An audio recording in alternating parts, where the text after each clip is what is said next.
গাজীপুরের আকাশ থেকে তাকালে দেখা যায় ঢাকা টাঙ্গাইল মহাসড়কের পাশে ঠায় দাঁড়িয়ে আছে এক বিশাল বর্জ্যের পাহাড়।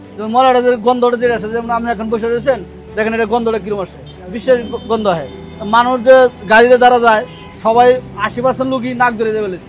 এই পাহাড়ের গায়ের খনন যন্ত্রের গর্জন আর চারপাশে ছড়িয়ে ছিটিয়ে পচা বর্জ্যের দুর্গন্ধে ভরপুর বাতাস। ড্রোনের ক্যামেরায় ধরা পড়ছে এক বাস্তব চিত্র। বস্তির পাশে এক বিশাল আবর্জনার স্তূপ, কেউ সংগ্রহ করছে প্লাস্টিক, কেউ আবার রোজগারের আশায় ব্যাগে পুরে নিচ্ছে ময়লা আবর্জনা। এটাই যেন এই এলাকার প্রতিদিনের চিত্র। এই জায়গাটা সরকারি একটা খাস, এই হিসেবে ওরা এই জায়গাটা নিয়ে 30 ফুট গভীর করে রাতারাতি মাটি রয়েছে, পরে এই যে ময়লাগুলো ফালায়। নাম ওই আশেপাশে মাছির জ্বালায় এবং গন্ধের লিগে থাকা খুব কঠিন।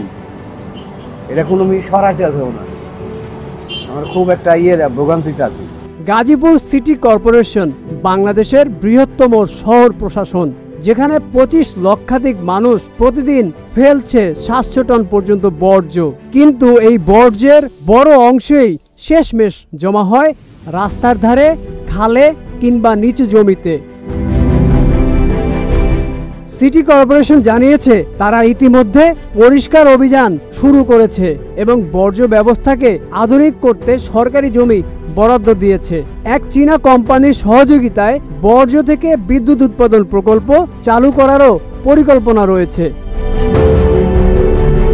বিশেষজ্ঞদের মতে বর্তমানে বাংলাদেশের শহর অঞ্চলে বছরে 4.9 মিলিয়ন টন বর্জ্য উৎপাদন হয়, আর 2025 সালের মধ্যে এর পরিমাণ পৌঁছাবে 17.2 মিলিয়ন টনে।